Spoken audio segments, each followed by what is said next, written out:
Muy bien, hoy vamos a hablar sobre las 4 sendas del yoga. Un concepto muy interesante que nos puede servir para aclarar ciertas dudas. Siempre hay una pregunta muy típica, la de ¿cuántos yogas hay? Porque parece que hay muchos yogas.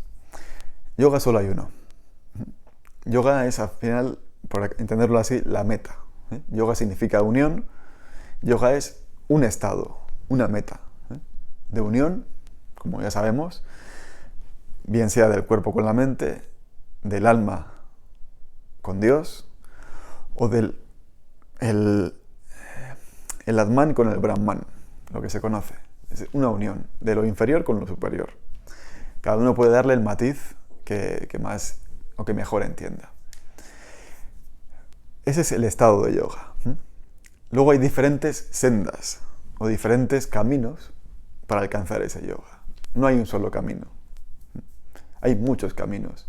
Y tradicionalmente hay 4 sendas para acercarse a ese estado de yoga, que vamos a ver a continuación en esta charla o exposición.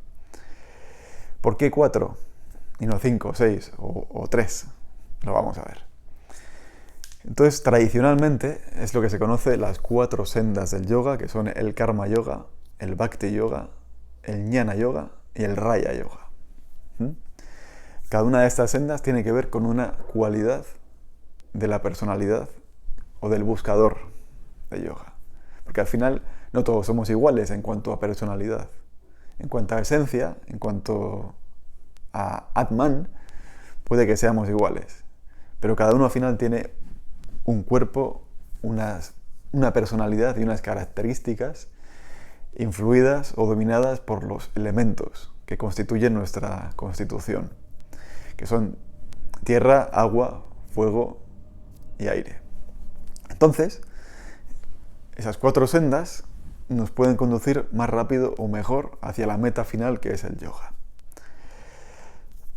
Entonces, hay un trabajo importante. El primer trabajo es el de conocernos a nosotros mismos, conocer cuáles son nuestras fortalezas, nuestras debilidades, qué elemento predomina en nuestra constitución, en nuestra vida, y cuál es nuestra predisposición a tener más facilidad por transitar uno de esos senderos o sendas, por decirlo así. Aunque también, como veremos, como dicen los grandes maestros, la clave es trabajar las 4 sendas y armonizarlas. Aunque tengamos facilidad para trabajar una o varias y otras nos conlleven más dificultad, la clave sería también trabajar un poco esas 4 sendas. Entonces vamos a verlas una a una y vamos a ir explicándolas lo mejor que podamos. Eso está en el Bhagavad Gita. Esta es una de las enseñanzas que le da Krishna a Arjuna en el Bhagavad Gita. Le expone las 4 sendas del yoga. Y ahí tenemos, si no habéis leído el Bhagavad Gita, pues ahí tenemos también unas pistas importantes. Pero hay que aclarar este concepto. El yoga es uno, que es la meta, y hay diferentes formas de acercarse a ese yoga. Por eso nunca tenemos que decir, solamente haciendo esto llegarás, o tienes que hacer esto, o solamente de esta forma, porque lo que es válido para uno puede que no sea válido para otro. Entonces tenemos que comprender esto, que hay diferentes formas de acercarse a la meta. Igual que si queremos subir a una montaña, no hay un único camino. Probablemente habrá un camino general, que es el camino trillado, un camino ya definido, señalizado, pero habrá otros caminos también, alternativos. E incluso a malas, uno puede construir su propio camino yendo en línea recta. ¿Ves la cima? Por aquí voy. Probablemente costará mucho más, ya que habrá mucha maleza, habrá incluso desniveles, o habrá rocas o acantilados insalvables, habrá que dar rodeos. Pero a malas uno puede llegar a la cima de la montaña aún sin seguir ningún camino tradicional o ningún camino trillado. Esto es importante tenerlo en cuenta. Bien, Karma Yoga. El Karma Yoga es el yoga de la acción. Es un yoga cuyos ingredientes principales o técnicas principales son la acción, pero no una acción cualquiera, una acción desinteresada, una acción desapasionada. Una acción en cuya importancia está la acción por sí misma y no el fruto que podamos cosechar de la acción. Uno actúa por actuar, porque cree que es su deber, su dharma, actuar. Trata de hacerlo lo mejor posible y se desidentifica de los resultados o los frutos de la acción. Y esto conlleva una mente concentrada en la acción. Como dice el adagio o el dicho, cuando como, cuando medito, medito, cuando corto leña, corto leña, cuando trabajo, trabajo. Y está toda mi atención enfocada en lo que estoy haciendo. Cuando estoy actuando, no estoy pensando en otra cosa. Estoy con mis 5 sentidos y todo el poder de mi mente centrado en lo que hago. Este es el yoga de los grandes karma yogis. Son aquellas personas que están actuando constantemente, los que hacen y hacen y hacen. Actuar, una acción desinteresada. Son los que, desde que se levantan hasta que se acuestan, prácticamente están haciendo cosas. Tienen esa facilidad y su mente centrada. Porque al final, si estamos concentrados en lo que hacemos en cada momento, la mente se centra. Se da la concentración de la mente y se da al final esa unión, ese yoga. Claro, todas las personas no tienen esta facilidad. Aquí predomina el elemento tierra, el elemento de lo concreto, el elemento de la solidez, de las bases, del construir, del hacer, de lo sólido. Ese es el elemento tierra. Y hay en personas que predomina el elemento tierra y que predominan estas características. Seguramente conocéis a alguien así. Alguien enfocado en la senda del karma, de la acción. Pero ojo, no una acción cualquiera, una acción con estos principios: desapasionamiento, desinterés por el fruto de la acción y la acción por sí misma. Y la mente concentrada. No vale estar trabajando 8 horas, 10 o 12 y estar pensando en otra cosa mientras mis manos hacen otra. La característica es que la acción nos lleva a centrar la mente y nos lleva a alcanzar la maestría e incluso el alcance del yoga. Bien, después está la senda del bhakti. El bhakti yoga es el yoga devocional, el yoga de la devoción. Aquí predomina la emoción. Aquí predomina el elemento agua. Entonces hay personas cuya característica es más acuosa, más emocional, más sensible, más intuitiva, más sensitiva. Le surge la devoción de forma más natural. Entonces la forma de acercarse a este yoga es mediante el aspecto devocional. La oración, la recitación o el canto de mantras, la adoración a ciertas deidades o deidad, cada uno. Al final, las deidades o la deidad es un ancla, por decirlo así, o una forma de anclar la devoción en lo que sea. Al final, la clave está en que haya esa unión del corazón de la devoción con el objeto de devoción. Las técnicas, aparte de lo que he dicho, de la oración, el canto de mantras, también está dana, la caridad, el amor al prójimo, y la evocación. Evocar es recordar con el recuerdo, con la emoción. Al final, si estamos rememorando o recordando, estamos haciéndolo de forma intelectual. Si estamos evocando, estamos haciéndolo de forma emocional. Es recordar la emoción que sentimos en determinado momento al hacer tal cosa. Eso es evocar. Entonces, una evocación. Hay personas, como digo, muy bhaktis, muy emocionales. ¿Y esto qué sucede? Pues que al final la emoción tiene mucho poder. Y la emoción es capaz de llevar la mente. Al final, cuando estamos somos muy devotos o estamos enfrascados en una devoción muy profunda, la mente se concentra. Si estoy muy concentrado recitando mantras, sintiendo amor y adoración y esa conexión de unión con la deidad o deidades o con mi prójimo, la mente se concentra. Igual que sucedía con el karma yoga, que al actuar la mente se concentra. Al estar devoto o devocional, la mente se concentra. Y hay personas que tienen esta facilidad, la facilidad del bhakti, pero no todas. Hay personas que tienen muy poca agua, hay personas que esto les resulta extremadamente difícil. Entonces, esta senda, aparte de resultarles incomprensible en cierta medida, si tratan de transitarla, van a ver que tienen grandes dificultades para recorrerla. Pero otras personas se sentirán atraídas por esta senda. Por ejemplo, para que os hagáis una idea de arquetipo, pues podrían ser los Hare Krishna, esos que están cantando de forma devocional. Es una tendencia, ¿sí? El cristianismo, por ejemplo, también es una rama no, tiene características del Bhakti Yoga, ya que el cristianismo se basa en la adoración a Cristo, en la rendición de culto, en la oración, en la conexión del corazón de uno con el corazón de Cristo. Esos son atributos muy bhaktis. Y hay personas que se sentirán naturalmente atraídas hacia esa senda y personas que no. Después tenemos el Jnana Yoga, el yoga del conocimiento. Aquí lo que interviene básicamente es el elemento aire, un elemento muy intelectual, muy mental, muy filosófico, muy de reflexionar, muy de pensar, muy de analizar, muy de estudiar.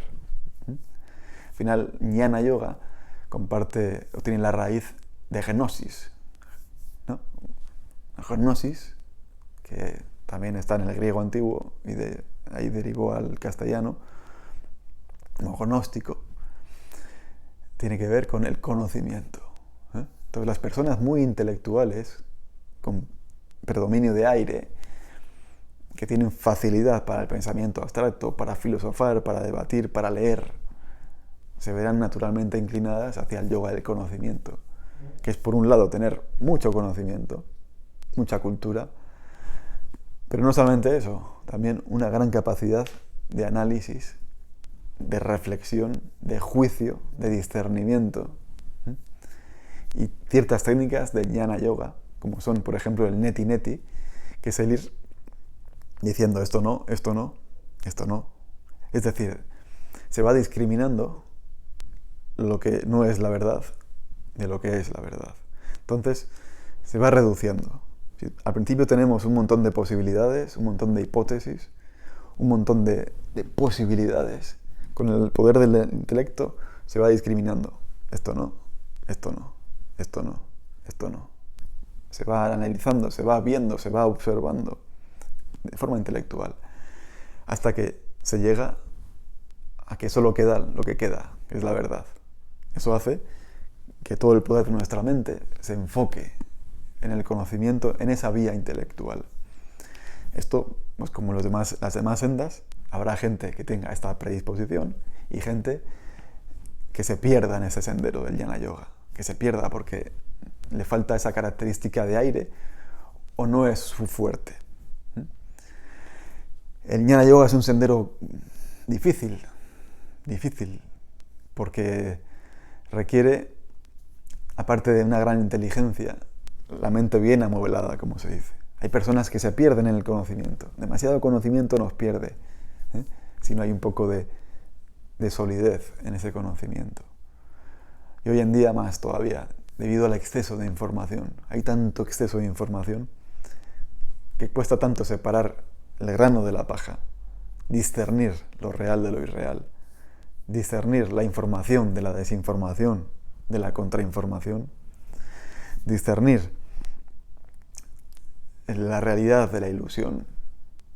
Entonces el Jnana Yoga, según se dice, es un sendero difícil, apto para aquellos que se inclinan hacia lo intelectual, pero un intelectual con la mente bien firme, si no, como se suele decir coloquialmente, nos vamos por los aires. ¿Sí? Perdemos la tierra y nos vamos por los aires, que es el peligro del aire. Al igual que la tierra tiene su peligro, que es demasiada rigidez, y el agua tiene su peligro, que es demasiada fluidez y al final dispersión.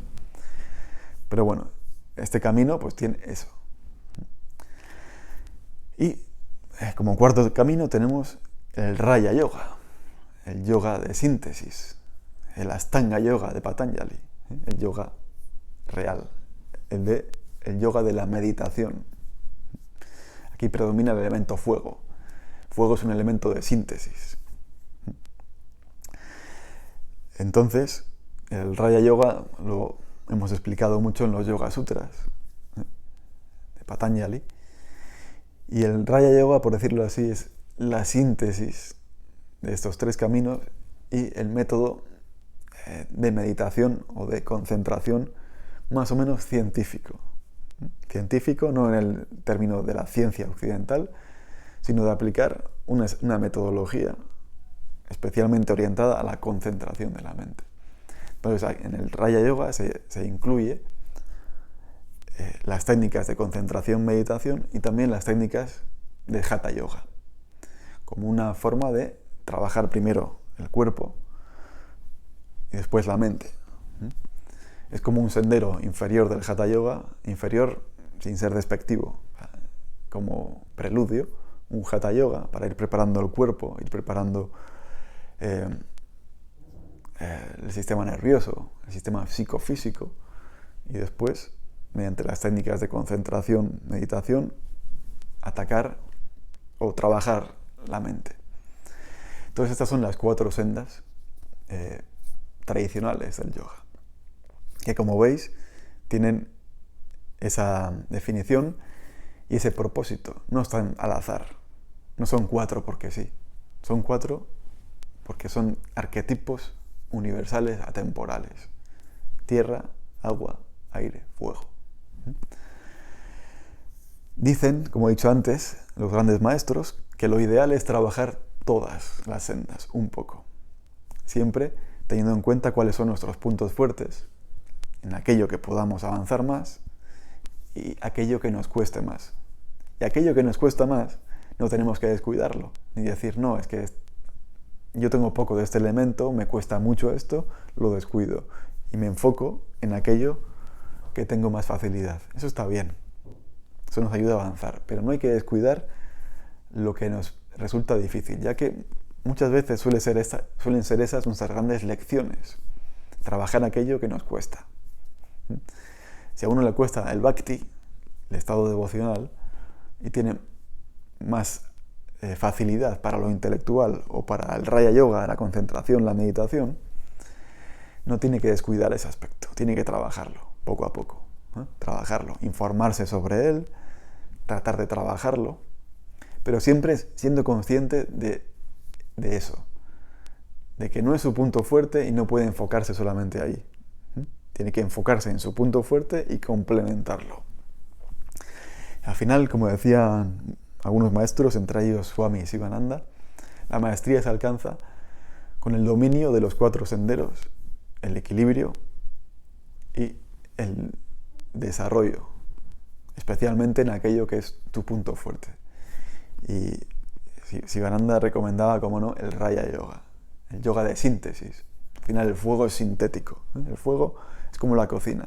Tú pones en una olla o en una sartén varios elementos diferentes entre sí, y si no hay fuego no se unen. Si no hay fuego, pues permanecen separados, aislados, y no pasa nada.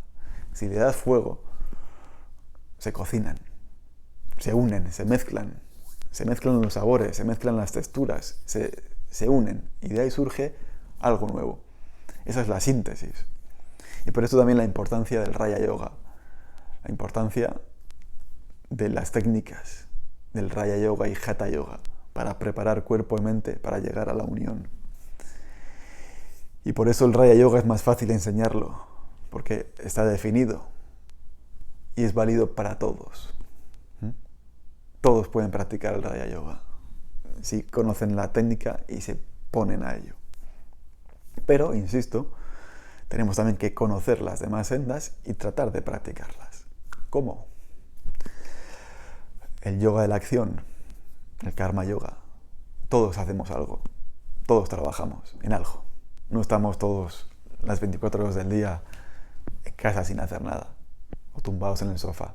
Todos hacemos algo. Bien sea trabajar en lo que sea, o ir a hacer compras, o cualquier tipo de acción, o fregar los platos, o cocinar.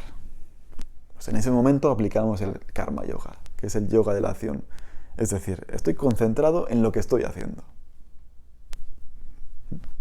Mantengo mi mente ahí. Si me distraigo en pensamientos, que me he distraído, vuelvo.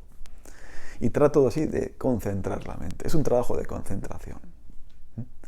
Y también trato de desidentificarme de la acción. Hago la acción por sí misma. Y de olvidarme de los frutos de la acción. La acción ya dará su fruto en sí. No me preocupo. Bueno, más que no preocuparme, no me apego a lo que pueda conseguir. Actúo porque hay que actuar. Y punto. Y después ya llegará la recompensa, si tiene que llegar, y de la forma que tenga que llegar. Y la acepto. Pero yo he hecho mi trabajo, he cumplido con mi deber, con mi dharma. Insisto, esto, los que tengan mucha tierra o esa predisposición, tendrán más facilidad. Hay otras personas que les cuesta más. Pero bueno, esos son los principios generales. El bhakti. La devoción, hoy en día en una sociedad tan intelectualizada, tan dominada y tan influida por el paradigma de la ciencia, que es un paradigma muy intelectual y poco devocional, pues a muchas personas nos cuesta la devoción. ¿Por qué voy a sentir devoción hacia un supuesto Dios, o hacia un supuesto espíritu, o hacia un supuesto algo trascendente, si no se ve, si no lo siento, si no sé qué está? ¿Cómo voy a sentir devoción hacia algo que no conozco? Es lo que mucha gente nos preguntamos. Entonces, bueno, hay que primero elegir un objeto que nos genere esa emoción, que nos evoque esa emoción. Si ponemos un cuadro de una divinidad hindú de color azul, con serpientes que salen por los hombros, 4 brazos y unos elefantes y cosas así, a muchos de nosotros igual no nos inspira nada, no nos inspira devoción. Digo, a ver, eso, ¿qué emoción me evoca, me inspira a mí? ¿Por qué tengo que rendir devoción a Vishnu, a Krishna, a Lakshmi, a Ganesha, a estos dioses hindús que he leído en este libro de yoga que dicen que hay que recitar el mantra para ganarse su favor? ¿Qué emoción evoca a mí eso? Pues mucha gente no le evocará nada. A otros sí. Entonces, si hay personas que se sienten identificadas, atraídas por eso, adelante. Al final la clave no está en el objeto en sí, sino lo que ese objeto en nosotros suscita. Esa es la clave. En cambio, a lo mejor, por ejemplo, si pones una figura de Jesucristo, a lo mejor te inspira devoción, o te inspira algo, o te evoca algo, o una figura de Buda, o una figura del planeta Tierra, o algo de otra cosa. Al final, cada uno tiene que elegir qué es lo que le inspira devoción. Pero no elegir de forma intelectual, elegir de forma emocional. ¿Qué te inspira devoción? ¿Qué te hace que se exalte tu corazón? ¿Qué te hace evocar una emoción que te llena de paz, de amor, de plenitud? Céntrate en eso. Céntrate en eso. Al final, si no nos centramos en eso, es lo que se conoce como idolatría. La idolatría es adorar un objeto externo por el objeto externo en sí mismo. Y eso al final, ¿a dónde nos lleva?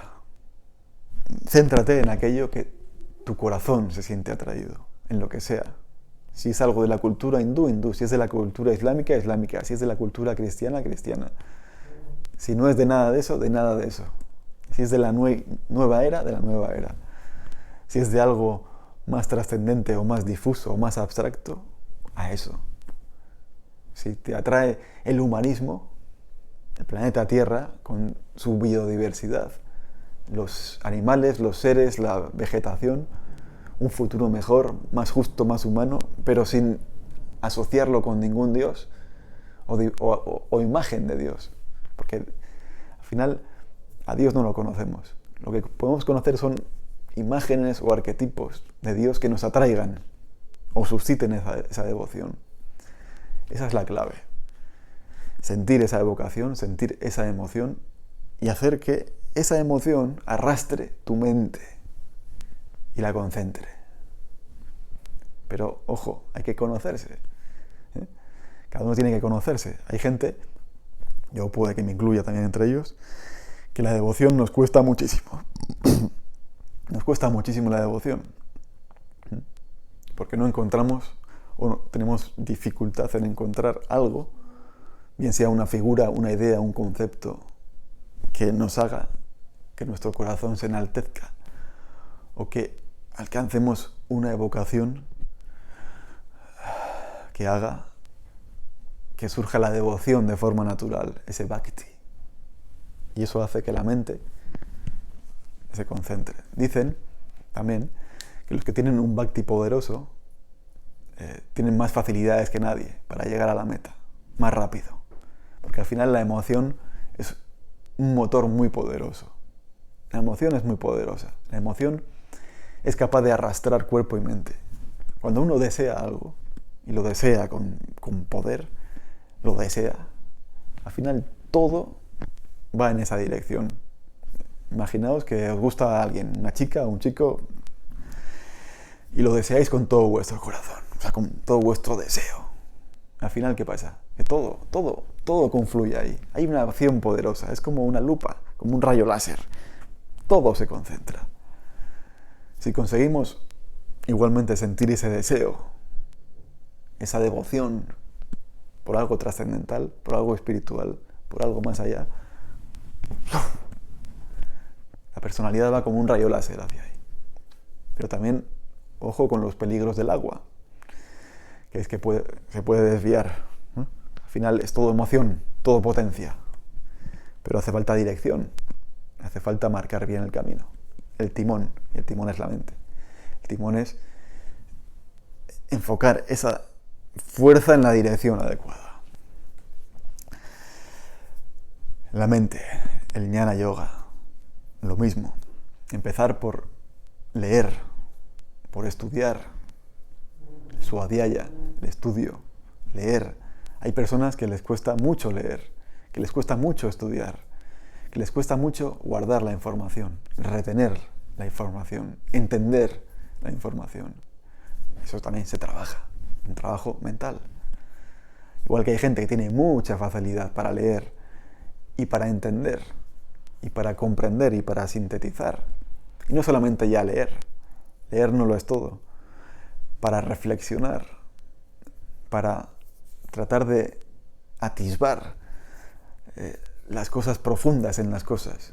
Es decir, una mente, por decirlo así, filosófica, con natural inclinación hacia la filosofía, hacia la reflexión, hacia los temas o conceptos intelectuales. Hay gente que tiene facilidad para eso y a otros les cuesta muchísimo. Pues empezar por leer.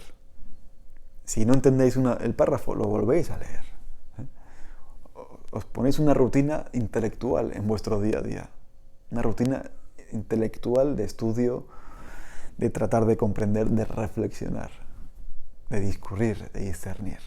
Poco a poco. Vamos trabajando el intelecto, trabajando la mente, trabajando el jnana, la gnosis.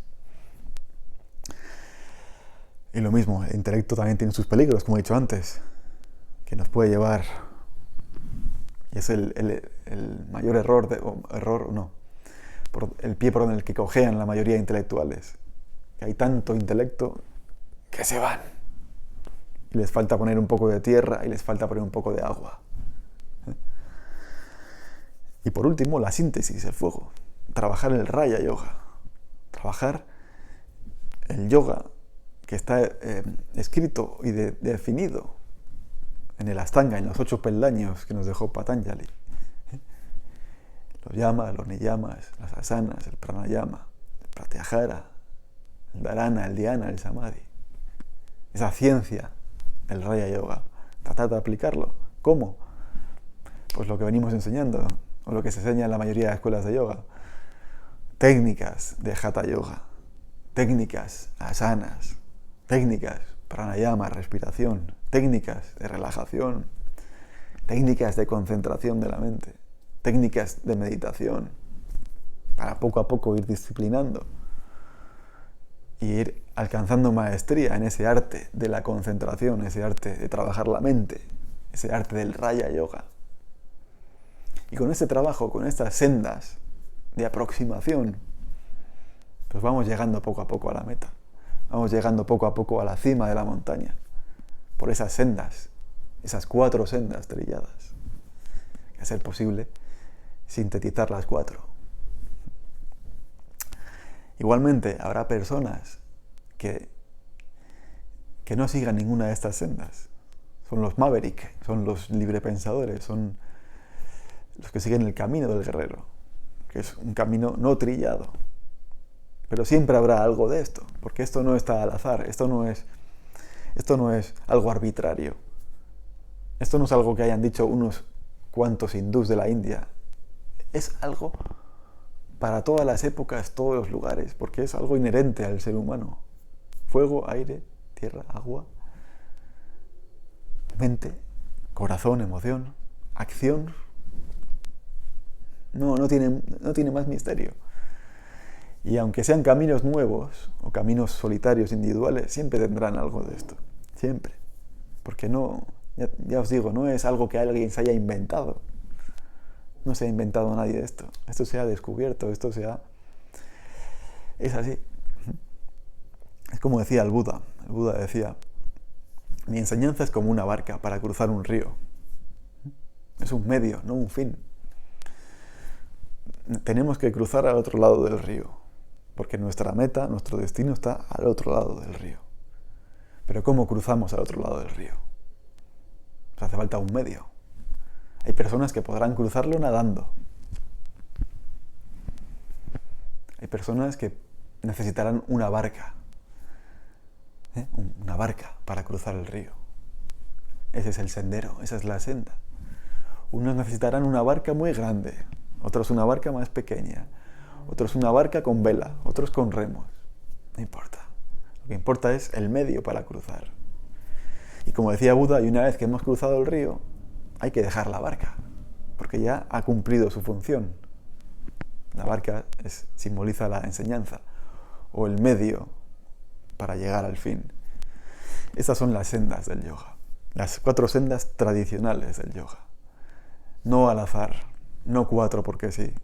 Relacionadas con nuestro cuerpo físico o poder de acción o elemento tierra, nuestro cuerpo emocional o poder de desear, de alcanzar ese anhelo, esa devoción, elemento agua, el poder de nuestra mente intelectual, nuestra razón, nuestro discernimiento, elemento aire, y ese poder de síntesis, que es el elemento fuego, o esa forma de aplicar de forma sintética en unos principios las técnicas para llegar a ese fin que es el yoga, es la unidad. Muy bien, pues espero haberlo explicado lo más claramente posible. Al final quedaos con esas ideas clave, esos conceptos clave. Tratar primero de conoceros bien a vosotros mismos, cuáles son vuestros puntos fuertes, vuestras debilidades, cuál es vuestra tendencia y cuál es aquel aspecto que os cuesta más. Trabajarlos todos, potenciar o apoyaros siempre como muleta en vuestro punto fuerte y tratar de trabajar vuestro punto flaco o débil. Y recordar siempre que lo importante es es el fin y no el medio. Medios hay y medios los tenemos definidos por la tradición, por los maestros. Apoyaros siempre en la tradición y en vuestra experiencia, porque al final la experiencia personal es lo importante y el maestro no es alguien que está afuera, el maestro está dentro. Aquellos que consideramos como maestros son solo guías que señalan el camino, como decía Buda. El Buda es el que señala el camino. Lo señala. Pero uno lo tiene luego que recorrer por sí mismo. Recorrer el camino por sí mismo. Y como muchos los demás, o los maestros, o los guías, nos pueden orientar. Pero uno es el que tiene que recorrer el camino y al final convertirse en su propio maestro y escuchar su voz. Y por eso es importante no juzgar a los demás, porque cada uno está en un punto del camino y cada uno tiene sus características. Yo si tengo unas características, no puedo decirle a los demás, tienes que hacer lo que yo hago. Al final eso es orgullo y falta de intelecto. No hay que juzgar, hay que comprender que cada uno está donde está, hay personas que están donde están y tienen que seguir ahí hasta que se den cuenta y al final no tenemos que caer tampoco en el fanatismo ni en la intolerancia. Si uno sigue un camino, que siga ese camino. Si uno siente tendencia a seguir otro camino, que siga ese camino. Porque al final todos confluyen en la montaña, en la cima. Algunos se equivocarán, otros tendrán que retroceder, otros tendrán que dar rodeos, otros se caerán y se lesionarán y aprenderán de sus caídas y sus accidentes y regresarán. Pero al final todas las sendas confluyen en ese punto que es el yoga, por llamarlo así, pero otros lo llamarán de otra forma, otros lo llamarán de otra forma, pero al final los nombres no importan, poco importan los nombres, poco importan cómo se llamen, tanto la meta como los diferentes senderos. Lo importante es llegar. Muy bien, pues concluimos aquí esta explicación sobre las 4 sendas tradicionales del yoga.